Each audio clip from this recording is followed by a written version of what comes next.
Hey, everybody. Thanks so much for joining us for the Laravel News Podcast. This is episode 115. I am just coming off of the Tiger King high that I was on watching this amazing new Netflix show. Have you seen it?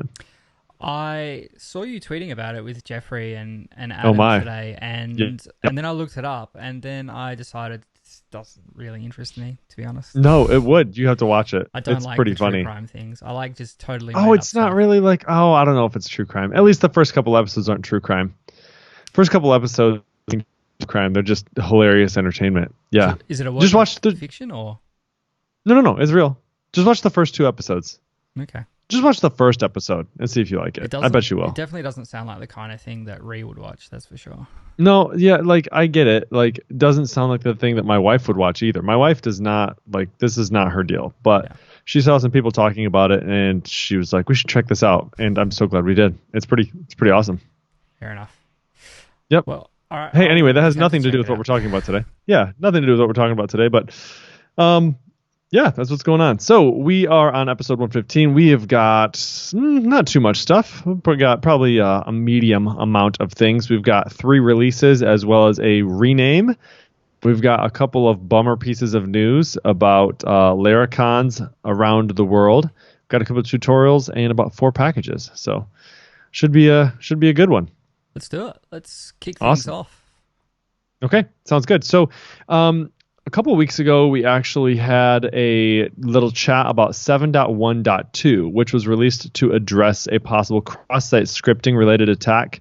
And this was kind of going along with the new Blade components that were introduced in Laravel 7. Mm-hmm. However, we did not talk about all the other things that came out in 7.1. So along with that, Paul Redmond wrote a little post about that. So we're going to look at those features. Okay, so route register API resource method. So last Raffin contributed an API resource convenience method to work with the new Laravel 7.x caching. So he mentioned the following in his PR description for the reason behind why he implemented this. So Laravel 7 has a new optimized routing implemented. This is with Symfony. And so route names are now more important, and caching routes will break if naming collisions happen. So if you have 2 things that are named the same thing, it will break. So normally you can use route name posts resource so that you get things like posts.create, posts.update, posts.whatever. However, this is not possible with API resource. So he's proposing a change that will allow that to now happen. So it's just a convenience to replace this whole, I don't know if you've done this before, where you have to do resource and then you say only, and then you do index, show, whatever. Mm-hmm. So instead of having to do that with the API resource, you can just do what you would have done if you weren't in an API layer, just in the regular like web.php layer, and it will do that for you. So it'll handle doing that. So that's nice. That's really nice. So it's if you're using APIs and you're also utilizing the front end, like if you're building an API backend and also kind of utilizing a different piece for the front end, this would be helpful for you. We also have a customized constrained table name. So Samuel Franca contributed the ability to pass a table name to the constrained method in the foreign ID column definition class. So here's one example from the test. So you have in your migration blueprint, foreign ID, team column ID, and then it says constrained teams. So I honestly have no idea what that's doing.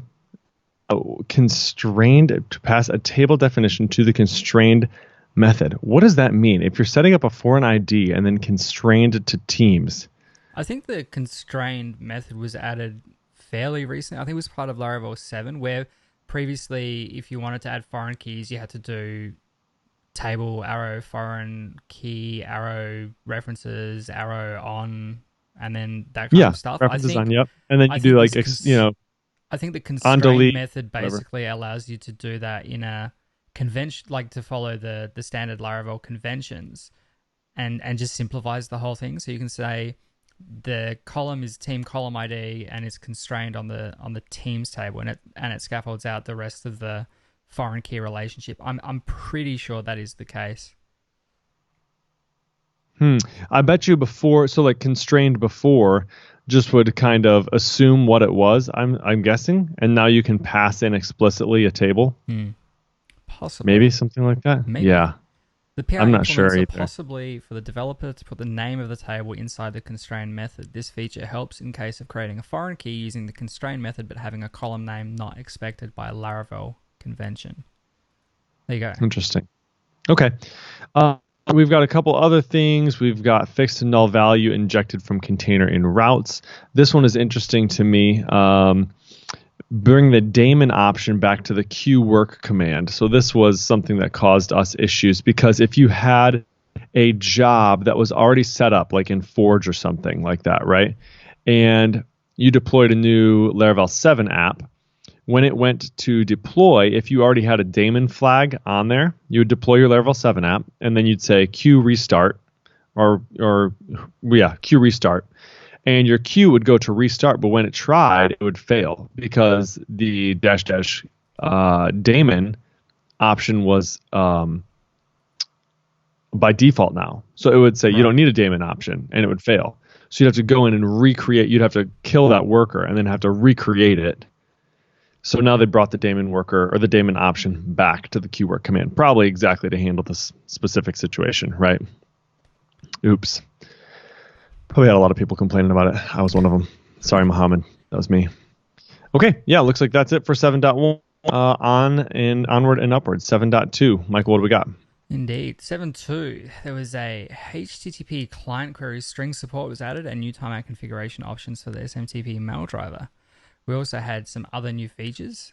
Sean Check contributed the expects confirmation method on the pending command class that is used to test artisan commands, which makes assertions against expects questions much cleaner for you. As I mentioned, you also got the mail driver timeout added. It's just a matter of adding a timeout to your config mailer configuration. And then the HTTP client query string support from Irfak Syed contributed query string support, meaning you can pass second argument to HTTP GET, which will automatically build up a HTTP query for you. So that makes it much easier than having to do it, where you would have to do it either manually with a question mark and the strings in there, or if you were using the HTTP _build _query method in PHP. So just tidying that up and bringing a little bit of consistency into that side of the framework. So thanks to contributions from the community there. Note also that passing query parameters to the get method overrides any present in the URI. So it'll basically override anything that you've put in there. Okay. The second parameter will override anything that you pass in the first of the HTTP get methods. But we will. It's kind of, you can really it's so funny when they do this. Like you literally have like a million options, right? It's like good. I guess it's good for the most part. I think it's all good. Sometimes it can be confusing, I suppose, but it's like when you have, hey, you can pass a string. Yeah, we'll figure that out. Hey, you can pass an array. Sure, we'll figure that out. You can also pass it just in the first argument. Yeah, we'll do that too. Like it's really nice because it's super flexible and it kind of works with like however you want it to be. But it can have some of these weird side effects, right? Where it's like, hey, if you pass it in the first argument, but it also passed in the second argument, we're going to ignore the first one. Yeah. You know what I mean? So, I think for the most part, I'm like, yeah, let's do that. Like it feels nice that you can literally do it however you want, but it'd be confusing for some people. Yeah. Anyway, I digress. Hey, I feel like I recently saw somebody have a blog post about using these pending commands for testing something. Really, made it really easier. I swear it was Freak or something. Freek van der Herten. I know that Freek. He did. He talked about it recently. Commands recently, yeah. Now, I think it was part of the Mail Coach course. He was talking about using pending commands. Yes, that's exactly what it was. Avoid having, or pending objects to avoid having, methods that accept 6 parameters. And if you want to change the input of the third parameter, you have to know what the defaults for the first 3 are and all that kind of stuff. So. Oh man, I gotta go look that up now. Yeah, that's speaking of. I haven't bought that course yet, or maybe I did. I can't remember. Isn't that sad? I might have bought it. I think I remember. Anyway, I love stuff. He's so good, and actually he fits right in with like all the stuff I do because he uses PHP Storm and all that. So it's very, right. Very same. Mr. van der Herten. Yeah. I don't know. I've seen a few people more recently starting to use Vim more and more. Yeah, I haven't. I don't know. It's probably just because I'm not paying attention to that necessarily. It's handy that Frake uses that stuff, but I don't like. I don't know. I guess I'm not probably paying close enough attention. Like who? Like Caleb Porzio? No, he does the VS Code He thing, does right? VS Code, and He just released that whole he's for heavy VS on Code. the VS Code. But I've seen Matt Staff has gone back to using Vim recently, and Nuno's trying out Vim as well. Bro, I So, just talked to Stauffer like 2 days ago, and he was on Storm. was he? Yeah. Who knows, right? Like it just depends. These superhero people, it's like they just kind of use whatever they want for any particular project. So it's like if they want to use Vim, they use Vim. If they want to use PHP Storm, they want to use PHP Storm, and they have different reasons for using each one for a particular project, right? Yeah. I know the one that he was talking about. He's like, yeah, I wanted to do like the person I'm working with is changing their mind a lot, so I need to be able to refactor easily, and so PHP Storm works well for that. So whatever, it does. It really is handy for it. It does make things easier. Yeah, for some stuff. For refactoring. I dig it. Okay, so that's 7.2. Good deal. I think we're done with that one. Awesome. Hey, have you used the HTTP client yet? I haven't, no, because we've still got ZTTP in our projects, and I didn't really want to go through and swap everything over. Probably new stuff we'll use the HTTP client and slowly phase out ZTTP for other things, but I'm not looking for things to go and change at the moment. I'm putting this out there for anybody who's listening. Like a burning question I have been trying to figure out for a while. I'm going to have a talk with TJ Miller actually this next week after things settle down with all this stuff going on, everybody being crazy. Just about API stuff, like, and not even really necessarily API stuff, just making calls to first party or third party APIs and how is the best way to go about testing that. So I actually kind of was trying to get at this with Taylor the other day. I messaged him on Twitter, not messaged him, but tweeted him and was like, hey, how are you guys doing this sort of API layer testing when you're talking to like S3 and all these other services on AWS, right? How are you doing that? Like, how are you making it? He's like, yeah, we just do it. We just actually make real calls. And I'm like, oh my gosh, like, that's not what I was looking for, really. I was like, I wanted a different answer. End test, then you hit the endpoint. Well, yeah, like at some point, right? At some point, but not for all of your tests. Nah, everything, always done. Do it. No, you're going to be running up insane bills. Well, don't upload 10 gig files into S3 as part of your test. No, of course. Like in order to be able to like test everything, you got to be able to test everything, right? I mean, you can't just always hit the okay. All I'm saying is it's not always practical to just say hit the real thing all the time. You can't always do that. Why not? Because you can't. Like you might not have a test environment set up, or you might not. Maybe the API that you're talking to is legacy, and there is nothing on the other side that allows you to hit a test file. These are real world problems, Michael. These are not like I get to work with all the new shiny problems. No, I agree. You know what I mean? Like, what if you have a SOAP XML thing on the other side of that thing? Like, how are you testing? Like, talk to. Yeah, that's right. I mean, that's the question. That's the question I have. So we've got some novel ways to go about it, but we've at this HTTP client. It solves some of the problems that we have, but it doesn't solve all of them for sure. So anyway, I'm going to talk to TJ, see kind of what he's doing. I need to read Phil Sturgeon's Build APIs You Won't Hate. Maybe he'll have some words of knowledge for me. I don't know. I'm not exactly sure. But if you happen to be one of these people, yeah. Okay. And sorry, I'm going to take one more second just to explain it for anybody who's listening. It's like, why is the problem? Okay, so here's the deal. Testing, no problem. Like in my unit tests, not a big deal. Even in my integration tests, like no problem. It's Dusk tests and it's my actual when I'm locally testing something. Those are the things I have issue with. Those are the only ones I really have a problem with. And that I'm trying to figure out because you don't have the like when you do something like HTTP : fake. You're not doing that when you're locally testing it live, or even when you're doing your Dusk tests. Like you don't do that. Like so, you either have to be hitting the real thing, or you have to be hitting a endpoint that is fake. But if you don't have a test environment, like that, you can just like you don't if you don't have a Stripe thing where you could just pass in a test token instead of a live token, and it hit a different sort of sandbox environment. If you don't have that available, then what? Then what do you do? Well, in those instances I've done, you can do snapshot testing, so you can use something like PHP VCR or whatever it is, or you've got the fixtures that you fetch yourself, and you just say, mock this thing and return the contents of this JSON file or whatever. Like I've done that in the past. And that certainly helps to speed things up. But at some point, you have to have a test that actually hits the Correct. thing. You do. Yes, you do. Yep. You have to have that. So the thing that yeah, it's just complicated. So we're doing that, which basically with like the snapshot testing essentially. Mm. But then you can also have drift with those too. So like, how do you make sure that that stays consistent? Blah blah blah. It's a mess. Anyway, yes. Moving on. Thank you everybody for listening to my little mini rant. Appreciated. If you have some feedback, hit me up. Okay, 7.3. All right, so the Laravel team released 7.3 yesterday. That would have been March 25th, with the ability to use greater than 4.0 versions of Ramsey UUID. So release of 7.2, a few patch releases are also available that we're going to briefly cover. So as we stated just a second ago, UUID version 4, Ben Ramsey's library, you can now use that in Laravel 7.3. It also supports 3.7 and greater than 4. So you can use either one of those. No problem.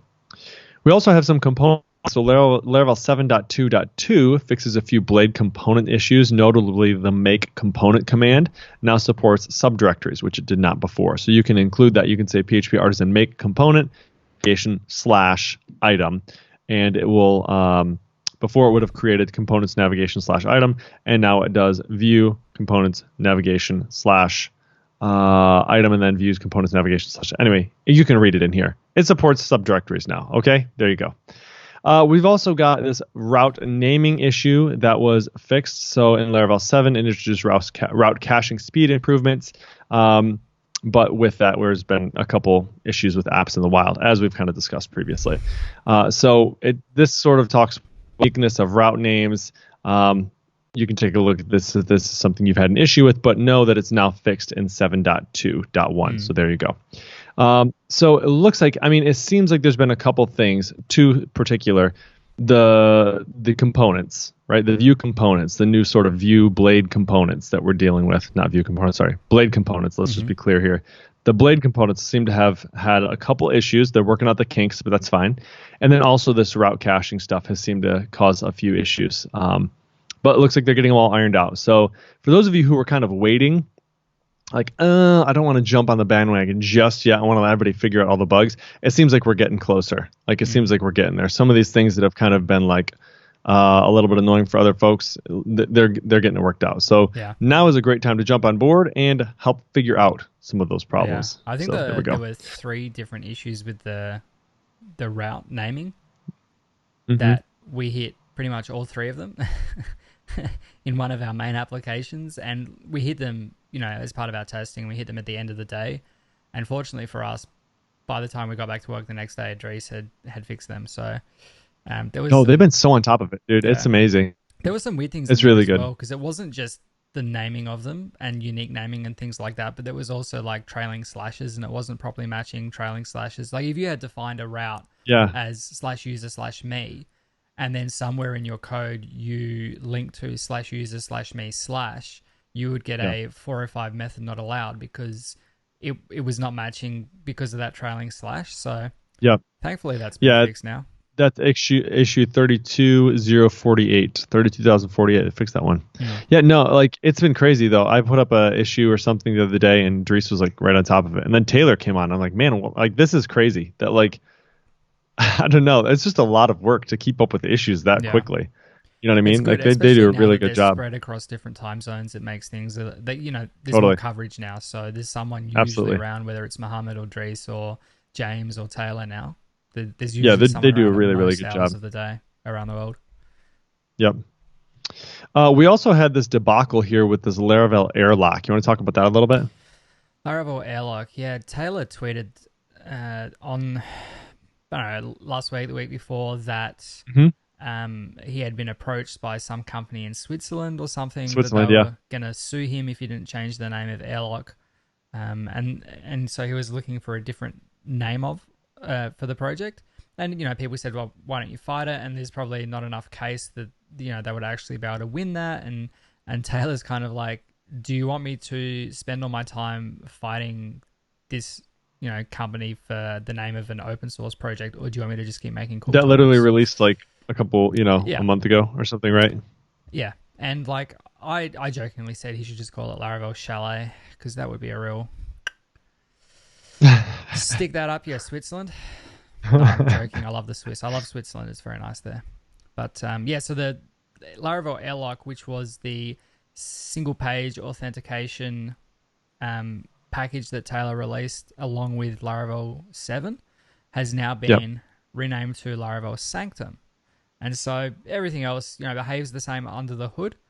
If you try and install Laravel Airlock, it will come up in Composer that it has been abandoned and that you should use Laravel Sanctum instead. And we have in our article here steps that you need to take in order to update. So updating your Laravel Sanctum, or updating your Airlock dependency in Composer, renaming your configuration file, replacing any instances of Airlock environment variables, and things like that. It's a straightforward change. It's a bit annoying, obviously, especially if you've already started using it.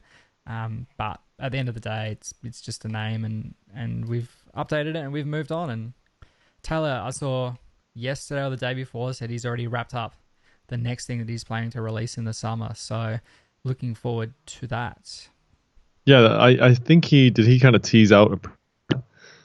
I don't know that he necessarily He said threw what it something out there on was. Twitter. He didn't say what it was. He just Yeah. put out an image. I don't know what it was. I Hey, haven't seen it.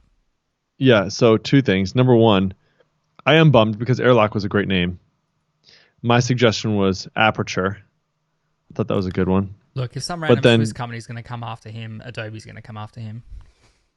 yeah, Graham Campbell was like, bad idea. Yeah, I Graham like Graham. Campbell. He's I do he's too. He's blunt. a great guy. Graham. Graham. And then the last thing I was going to say, just related to the Swiss, is what's the best part of living in Switzerland?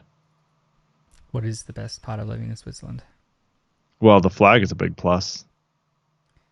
Damn it, Jake. Oh my gosh, your expression was amazing.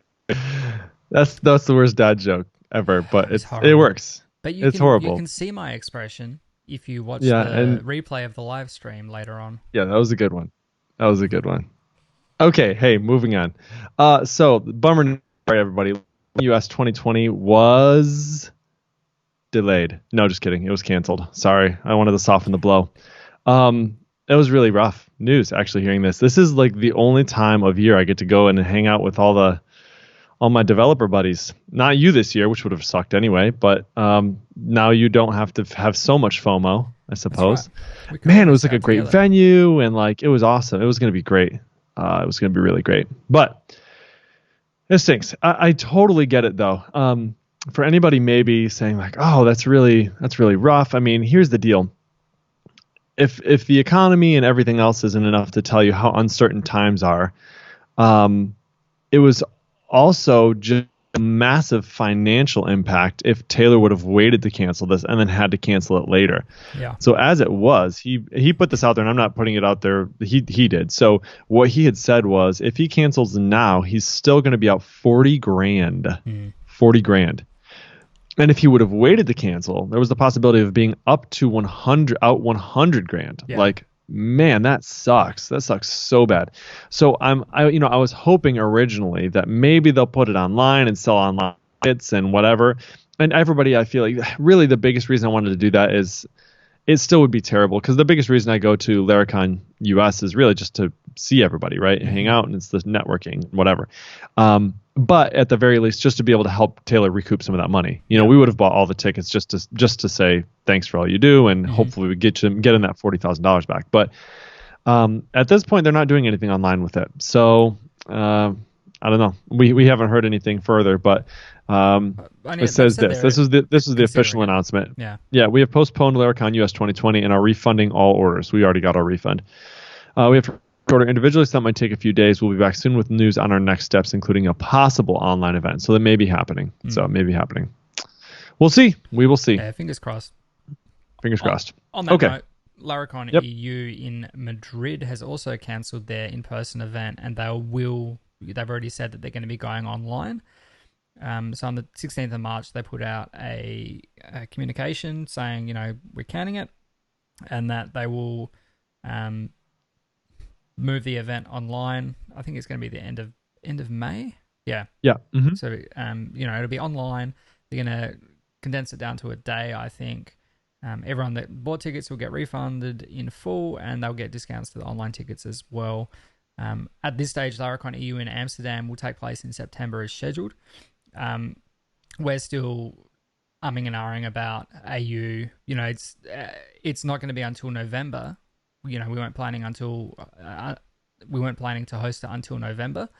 But just with everything the way that it is, and the uncertainty, whether or not people buy tickets, whether or not sponsors can commit any money to anything really, other than keeping themselves afloat and keeping their people employed and things like that. With the way things are going, it's hard. It's really hard to make any commitments. We don't know what the timeline of this virus is in terms of what's going to happen if people do the right thing, if people don't do the right thing.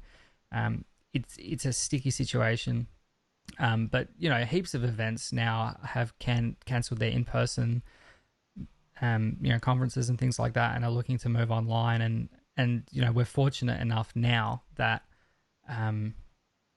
putting something online is quite easy. And on that note, the next article that we have here is one from Ian Landsman. All these things come together really nicely. Ian Landsman, they do. And Eric Barnes, our fearless leader, have run Laracon online for the last 3 years now, I think it is. So Ian put together a really big comprehensive post on how they go about running the online Laracon event. It was actually the fourth one they just did. So I'll read here. Yeah. A few weeks ago, we completed our fourth installment of Laracon Online, an annual fully online conference for the Laravel PHP framework and related technologies. Each year, Laracon Online has over 4,000 paid attendees from over 100 countries. With the rise of COVID-19 and the cancellation of so many significant events, it seemed like the right time to write up how we pull off Laracon Online and how you can do the same. So, that's something that we're considering loosely for this year. It means that we'll get a better access to more speakers, obviously, because we don't have to pay the cost of flying people over and things like that, and accommodating them here and things like that. So we will, I can't speak for what's happening with Amsterdam. Obviously, Madrid and the US have been cancelled. Laravel Live UK has been cancelled. I don't think Laracon or Laravel India, I think they're calling. I don't remember. They're doing. I don't know if if they've made any formal announcements about what they're doing at this stage, and where. I feel like I heard that it was canceled. I feel like I heard that, but I don't know. I don't know if I want to say that for sure, because it's like maybe it's still going on. I'm not sure. Yeah, so not sure what's I happening. know pretty much all of India right now is in a stay in shelter, though. Yeah. I'm pretty sure it's locked down. Yeah. So yeah, I don't know for sure what they're doing, and we will consider our options. Obviously, we've got sort of 7 months to figure it out, but just in terms of getting everyone organized and getting venues organized and the speakers, and you don't know when people are going to be able to travel, if they're going to be able to travel. So right. And whether or not an online conference even makes sense in our context, it's too hard to say at this stage. So if you have any thoughts about that, those of you Australians who are listening, reach out. Let me know what you think. Awesome. Hey, we've got a post here, and this is like the only other tutorial we have. So we had the how we run Laracon Online tutorial, and then we've got this programmatically adding middleware to Laravel.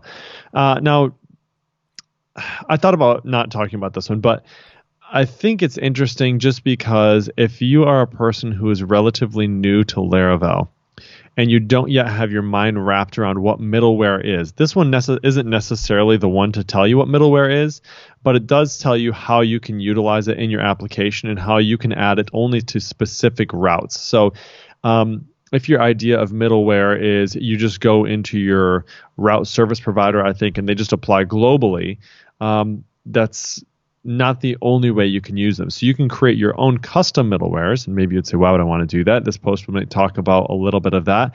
And then you can apply them to only specific routes or specific controllers, or a couple different ways you can do that.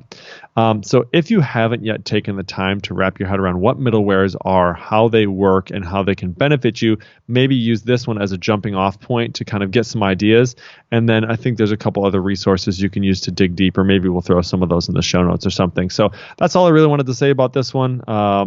If you don't know middlewares yet, take the time, invest a little bit of time in learning those, and it'll serve you well. Yeah. All we've really got left is packages here. So we've got keep track of model inventory with Laravel stock. We've got one about Google Sheets with Eloquent. And then we've got two new, they're not really packages. They're more like apps, I guess. Terminal is more like a package, and then GitHub Mobile is an app. So we can talk about those things. So let's talk about keeping track of model inventory with Laravel stock. So Laravel stock is a package by Abstract, and I feel like we've talked about them before on the show. I'm going to take a quick minute and take a look here. Maybe not. Maybe not. I can't remember. I feel like I've before. Anyway, Laravel stock is a package by Abstract for keeping track of inventory counts on models. So this package will track stock mutations for your models, so you can increase, decrease, clear, and set stock. It's also possible to check if a model is in stock for a certain time or date. For example, you have a book model with which you need to keep track of stock. You have a very simple API here where you can say book increase stock by an integer or decrease stock by an integer, or you can change stock positively or negatively by just saying mutate stock and then adding and then putting in a positive 10 value there or negative 10 value there. And then it also provides these nice methods like book in stock or book in stock and then integer 10, and it'll tell you if you have 10 of that book in there. And then you can also say book clear stock or book clear stock of a certain integer. So if you're doing this in an application that you have, if you're kind of in managing inventory, this would be a great little thing for you to pull into your application so you don't have to rewrite it yourself. The API is really nice, and they've done an excellent job on this. I'm sure it comes with lots of tests and all that other stuff as well. So a lot of the work done for you there. So thanks very much, Abstract. Appreciate it. Nice job. Yeah. Okay, the next one is using Google Sheets with Eloquent. Let's talk about that. Eloquent Sheets is a package by Ed Grosvenor that lets you work with Google Sheets via Eloquent models. The package provides an Eloquent model that sits on top of a Google Sheet. In order for it to work, there are two things your sheets need to have. One is a heading row that holds the name of your columns. This defaults to the first row in the spreadsheet, but it can be any row in the sheet. And the other is a primary key column. Eloquent assumes that your primary key column is named ID, and if it's not set in your model, set it in your model like you normally would, so set the primary key property. If you take a look at the README, it'll get you all set up, and once you have generated a model class, it's pretty simple. You just have your class extends from a sheet model. You pass the spreadsheet ID as a protected property, the sheet ID as protected spreadsheet ID, the ID of the sheet within the spreadsheet, so if it's 0, 1, 2, whatever, and the header row, so it defaults to 1, but setting it to anything else. With a Google Sheet model, you can use basic Eloquent features. However, the model can only use read and list methods at this time. It doesn't allow you to write into that model. But it certainly sounds like it'd be handy if you've got a remote sheet that you want to pull data out of and present it in a web page. If you're dealing, we just talked about stock. If you're interacting with some third-party suppliers' stock spreadsheet, you might be able to pull things directly out of that and maybe sync it down into your own local database or present an interface to your users. So update and insert won't work, as I said, but the package does provide a way to read the sheet data, insert and update may be something that gets added in the future. If you want to check that out, we'll have links to it in the show notes. Yeah, so I talked to Ed because he had a package on here the last time we had the show, and Ed was one of the guys onto our Laravel or Laracon Online viewing. So I checked with him on how to pronounce his last name because I slaughtered it last time. It's Ed Grosvenor. The S is silent. The S is silent. Grosvenor. Yeah, and so this right here actually is sort of kind of like what Caleb Porzio was doing a couple weeks ago. He on Twitter had something about like using Google Sheets. Mm-hmm. And so Ed, when he was down, was talking about, we're using Google Sheets and stuff. So this actually has sushi as a dependency. So Caleb's sushi package. So this is really just a super simple way to go ahead and pull in a sheet. You just spreadsheet ID, paste it in there, and now you have full access to that sheet. I feel like this is in particular really useful for like if you have something that's just kind of like I don't want to say a toy app because this could really be very powerful. But if you have an organization that's already using like Google for their mail and for all of their docs and their sheets and stuff, this is like a really simple Nova almost, right? It's just a back end, like a full back end that you could utilize to allow people to update values, and then it'll automatically update here. So I think this also automatically busts the cache in the case that it updates on the Google Sheet. So this is really, really good stuff. So if you're interested in using Google Sheets as like a backend sort of data provider, this is a really cool package. Thanks, Ed. Nice job. Yeah. Okay. We also have what is called Terminal. So Terminal is an elegant wrapper around the Symfony process component. So what you could do is use their Fluent interface and make running terminal commands super simple. So you say terminal : in, and then you have where you want to provide data in. And I'm assuming, let's see, storage path sites 1, 2, 3. I don't think I even understand what that means. Terminal in. You can cut this for me if you care to. Or maybe you can look at it with me. I see timeout 120 retries. Yeah, I don't care. People who are watching, all 5 of them, they'll chill with us for a minute here. Storage. Okay. Terminal. All right. Path, so like going to that path. Got it. That's what it is. Okay. I was trying to figure out if it's like feeding it in some sort of whatever. That's the path. Got it. Okay. So terminal. All right. Let me start that over for you. Thanks everybody for bearing with me. Okay, we also have this other package called Terminal, which is an elegant wrapper around the process component. So it uses a nice Fluent interface, which makes running terminal commands a breeze. So you say terminal : in, and then you can provide the path that you actually want to run it in. You then provide the timeout, the retries, and then you can say run, and then pass the actual command that you'd like to run at that point. You also can, so like for example here, he's giving things like rm/rf vendor, just like wipe out your entire vendor directory if you cared to do that, or if you were maybe compiling your JavaScript and stuff on the server, you could remove any temporary files that were no longer needed once you'd compiled stuff. I'm not sure. Sky's the limit here. Any number of things you'd want to do.